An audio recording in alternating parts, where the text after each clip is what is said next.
right around the country. Welcome to The War for another week. It's great to have you with us as we now enter the second week of the election campaign. Yes, and I'm pleased to say there'll be no worm on the show tonight. We're not going to take that risk because I'll show you what happens the minute you put the worm on your show. That's what happens. They pull you off air. I know, we saw it happen in the great debate on Sunday where the National Press Club cut Nine's feed and they had to take Sky's coverage instead. I know, censorship. That's what it is, Rewcastle, censorship. And it happened again at 9 on Monday night when someone cut the Viva Laughlin feed and they had to take Sky News again. Yeah, that wasn't the Press Club that time.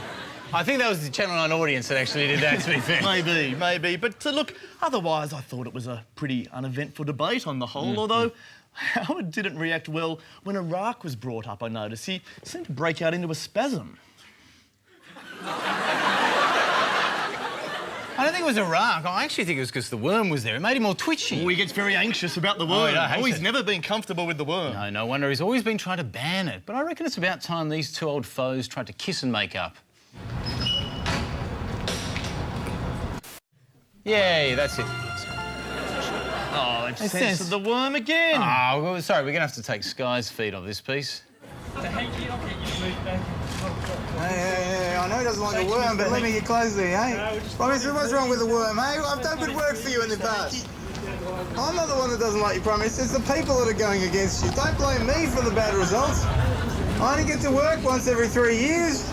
Seriously, Prime Minister, don't unfairly dismiss the worm.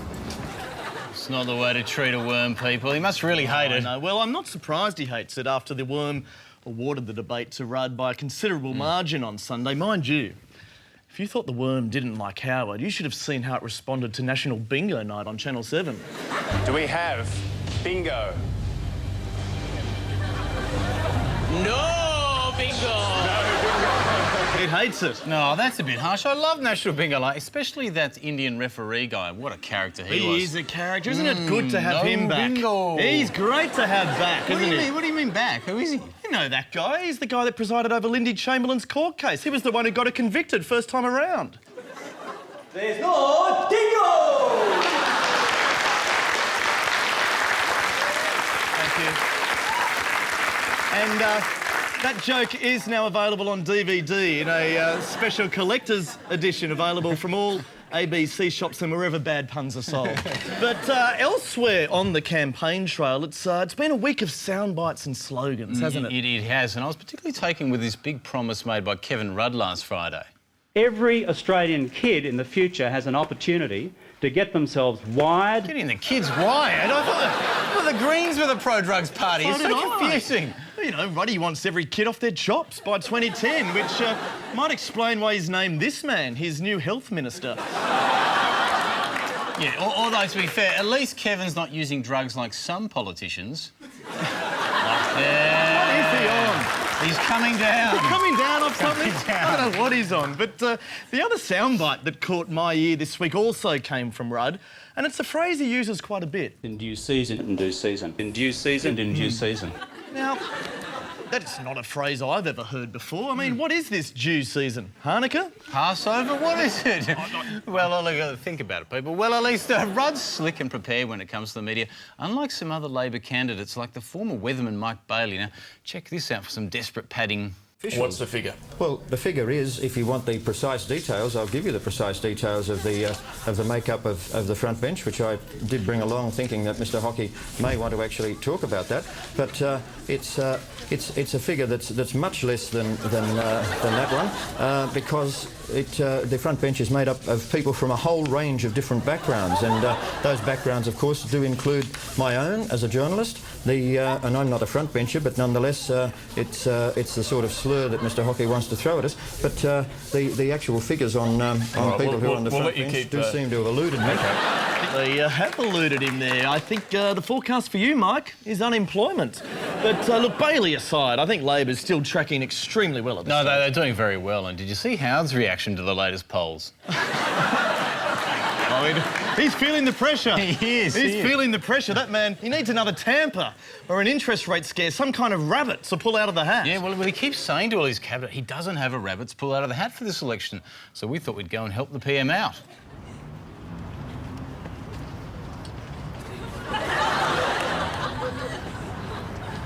You know, we know you Here's a few. Here's the Prime Minister. You blokes are a lot funnier when you pick on somebody who's alive. You're alive, Prime Minister. Union. What about Africans? They're alive. Pick on Africans. Don't manhandle the bunny. Animal cruelty. To be fair, I think the Prime Minister did have a point there. We should only pick on the living. So, as of tonight, we won't make any more jokes about anything that's dead, with one exception. Yes. But, Craig, can I just say there's one issue very close to my heart at the moment, and we haven't heard a word about it yet from either leader. It's the issue of parking. Parking? Oh, yeah, you can't park anywhere in the major cities these days. Really? I always get great parking spots. Like, you know when you go to shopping centres and you see those charity cars you can win parked in the middle of the store? Oh, the prize cars with a bow around them and stuff, yeah. You just have to pretend to be one of those.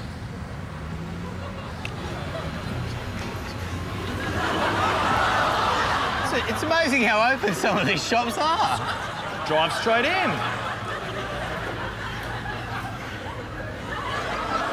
Nice park. Yeah, no, you got a great spot there, right near the shops.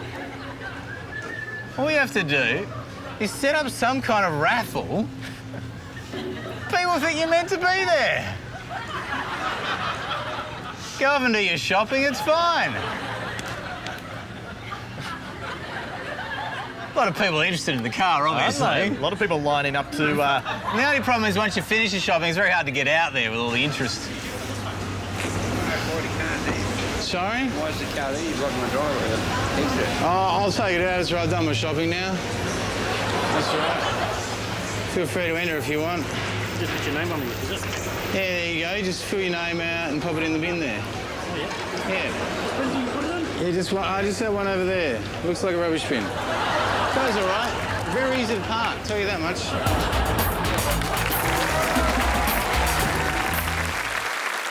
If Labor wins the election, how many union officials will there be in the ACTU? 20%? 30%? Try again. 50%. Sorry, try 100%. That's right. 100% of union officials will be union officials under a Rudd Labor government. Do you trust unionists to run the union movement? I've taken 5 Valiums today already, but I still can't slow down.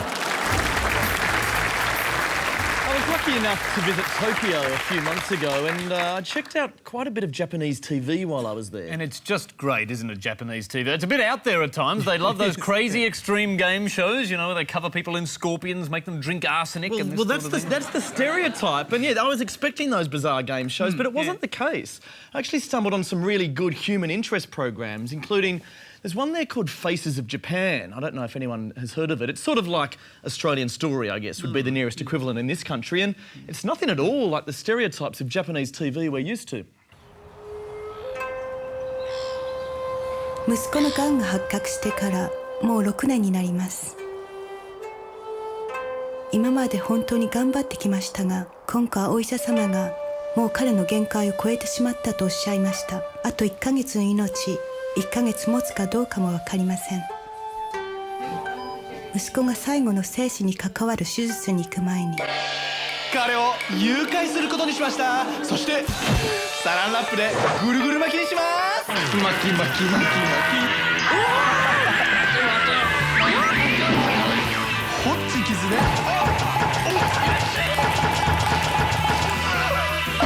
彼にはガンに勝つことができませんでしたが、マムシ地獄からは逃げられるのでしょうか。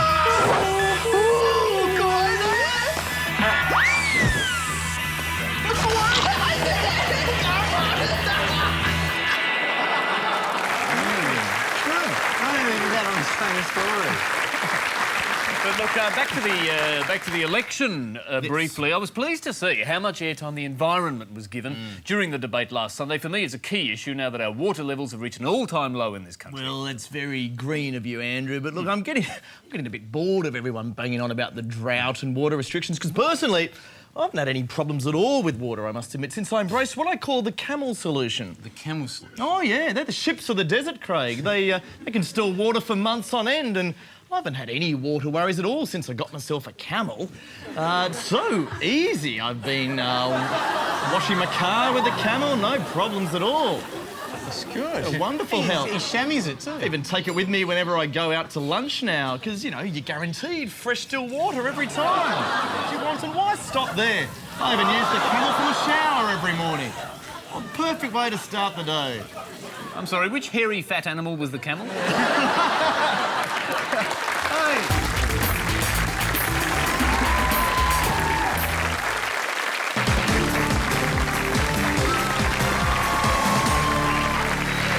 Yes, well, we are into the second week of the election campaign, and already there's one issue that refuses to go away: unions. Now, unions in this country have a long history of letting people down and being full of crap. But it wasn't always thus. In the past, unions have been instrumental in negotiating shorter working days and longer leave periods, benefits that many workers still enjoy today. Unionists have taken the lead in the fight against diseases like asbestosis, although they've been somewhat slower to take the lead on diseases like alcohol abuse. Unions have also warned against the influx of unskilled foreign workers to Australia. And while unions have often been accused of striking without justification, they aren't nearly as quick to strike as some non-unionists. Today, in the age of work choices, unions have played an essential role protecting Australian jobs, particularly in the advertising industry. And you can always rely on unions to champion the cause of the disadvantaged, the forgotten and the untalented by getting them safe Labor seats. This election, more than ever before, the Liberals have criticised unions, arguing that Australia's had enough of marginal extremist nutters in politics, unless, of course, they're in a coalition with them. Now, the Industrial Relations Minister, Joe Hockey, recently dismissed unions as irrelevant and anti-business, but irrelevancy is no barrier to a career in politics. And how can unions be anti-business? With all the collusion and dodgy dealing that goes on in unions, it's sometimes hard to tell them apart from business. But despite their union links, the Labor Party is still a broad church. They know that to balance out all these bland, conniving machine men from the union movement, you need a really, really bland, conniving machine man not from the union movement. And that's Election Watch.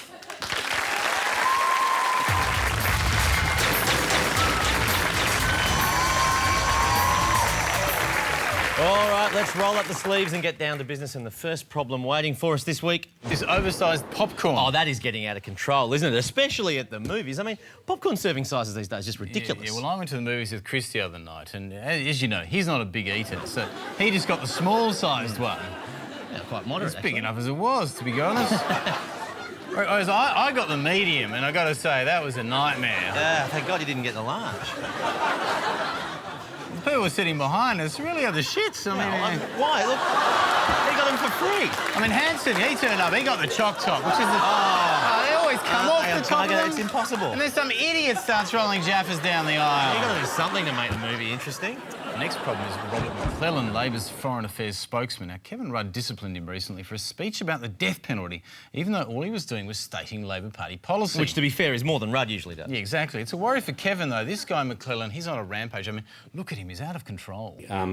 From a strategic point of view, but also from a humanitarian point of view. Oh, he'll say anything. Sake, McClellan, and that man's a crazed psychopath. And I tell you what, if he keeps talking about Labor policies instead of just saying new leadership, they're in real trouble. Exactly. Kevin needs this McClellan lunatic shut down, so he called in the fixers. I'm sorry, I'm just going to have to interrupt. Unfortunately, we can't take any questions from the floor today, as there is a possibility that any of the issues raised may address Labor policy, and any issues will need to be directed to the Leader's office. If you could just direct them to me, and Robert, if you wouldn't mind just staying quiet there, if that's all right. Okay. Sorry, this is a very sensitive time. In the election context, it's simply not appropriate for a Shadow Minister to be making any comments at all in relation to policy. So thank you very much, ladies and gentlemen. If you could just make your way out to the right-hand side. Thank you very much.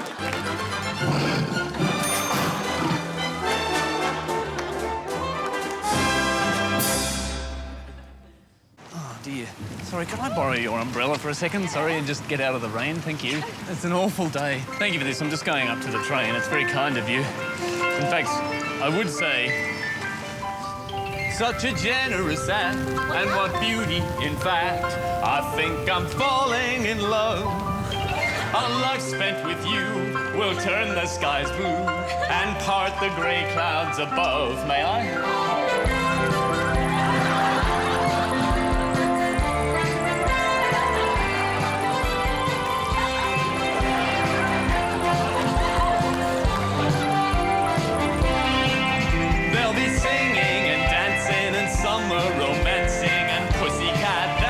The start. It might be raining on the outside, but it's sunny in my heart. It might be twisting down on the outside, but it's sunny in my heart.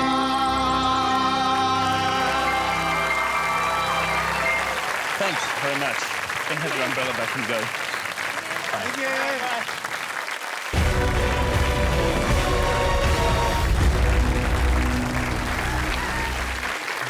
Now, a couple of weeks ago, we presented you with what we claimed was the most confusing introduction to a current affairs report ever written. We were wrong. So wrong. Policing is a tough job, but in between murder and robbery, there's time for other things, like a blitz on jaywalkers. Not that there's much to fear from people who haven't crossed the street properly, just an opportunity to make your voice heard, enforce the law, before you go around the corner and do it yourself, as Rodney Lose discovered. Confused? I certainly, Elephant. Now, to be fair, while that intro was very confusing, I do think that Anna has an excuse. We've obtained some vision from a secret camera behind Anna, and just look at this. The conditions in that studio are very hard to work under. No wonder she's confused. Explains a lot. I tell you who they should have hired to write that intro, Bart. Oh, who? Damien Murphy. Oh, Murphy! Now, Murphy knows that if you've got a confusing topic, you can explain it visually. And that makes it even more confusing. Now, under a normal loan, you take some of your income from over here and put it onto your loan account over here, keeping the rest for everyday expenses. Now, under line of credit, you put all of your income into your loan and then take back what you need to get you by each week. Just think about it. Throwing a few extra dollars onto your loan for a few extra days each month, only to take most of it back out again, means you're probably saving yourself a bit of interest, maybe $30 a month, but in the scheme of a $250,000 30-year borrowing, you've hardly made a dent at all. Well, hang on, I'm very confused now. It's OK, Andrea. Let me explain. Now, this pile represents the size of a normal person's brain, and this pile is Damien Murphy's brain. And every time you watch one of Damien Murphy's reports, you lose a significant portion of your brain. You see? There you go. Very clear. On to today's lesson now, the right attitude. Yes, now to be a great current affairs reporter, you've got to show a bit of attitude. Reporter Brady Halls, for example, has no attitude. Now, poor little Brady. He was told he had to do a story about a town where they found asbestos. Now, just compare the level of bravery between Brady Halls and the woman he's interviewing. This is very high-grade iron ore up there. It's safer here than what it is most urban areas. My way of thinking. All right, we've shown you a reporter who has no attitude. Now it's time to show you one who does. Amanda Patterson. Now, she is one angry woman. The people she interviews make her so angry, they don't even deserve the right to answer her questions. Yes, now check out how many times she cuts off the people from St Vincent's Hospital in this one report. I'm not interested in doing secret meetings, Miss Gray. Well, this is a public forum, it's a public hospital. Heather Gray is CEO of the Greater Southern Area Health Service. What is going wrong inside that hospital? Why are these babies dying? Is there something that you don't want them to hear? No, but I think the cover-ups have affected every single one of these people.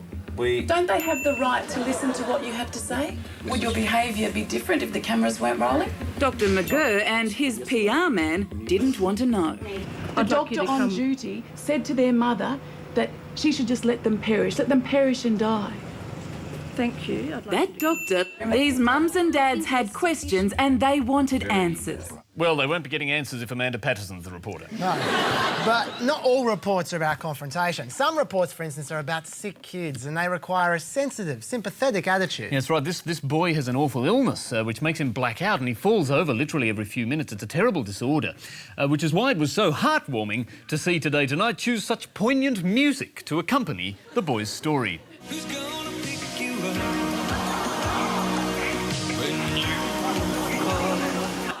Who's going to pick you up when you fall, indeed? Although, to be fair, that reporter did run music over himself as well.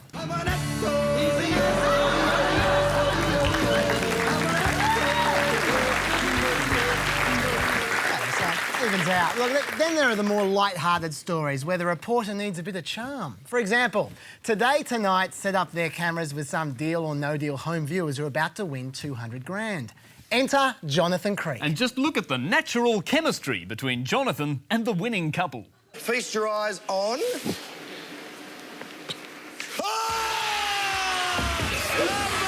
Mate! Well done, you've got $200,000.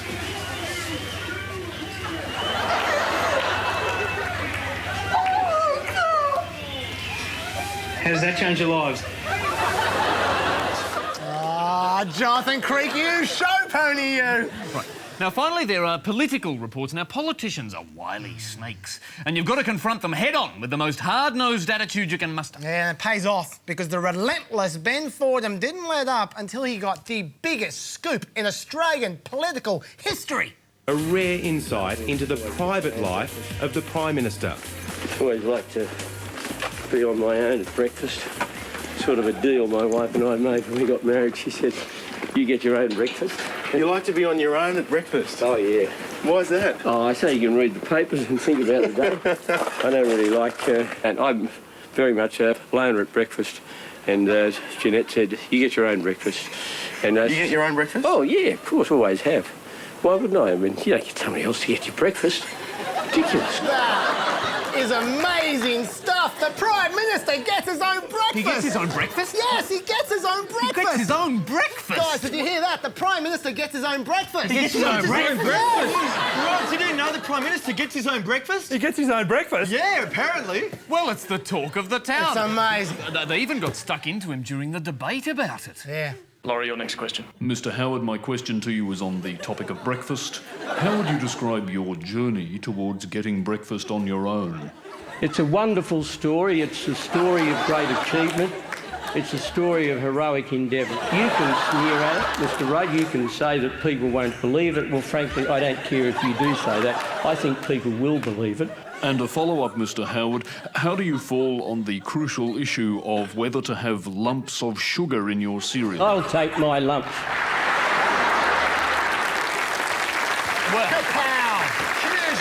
Look, no.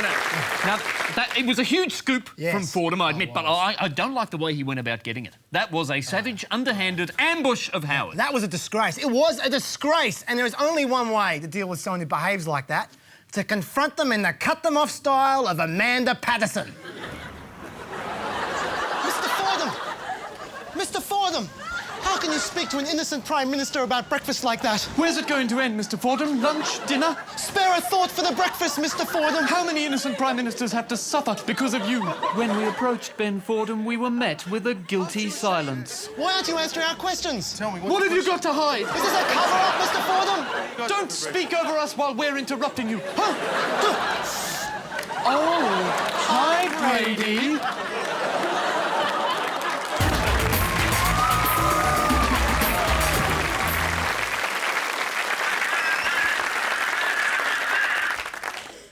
Another scare campaign from Mr. Howard, always claiming the sky's about to fall in.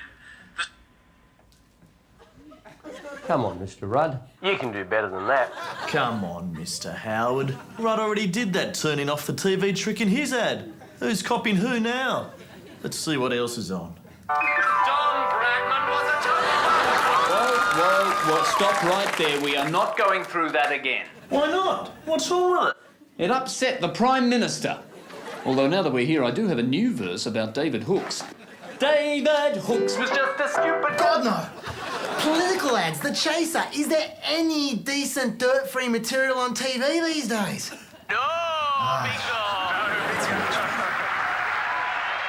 I'm only speaking this fast because Ben Cousins gave me so much speed.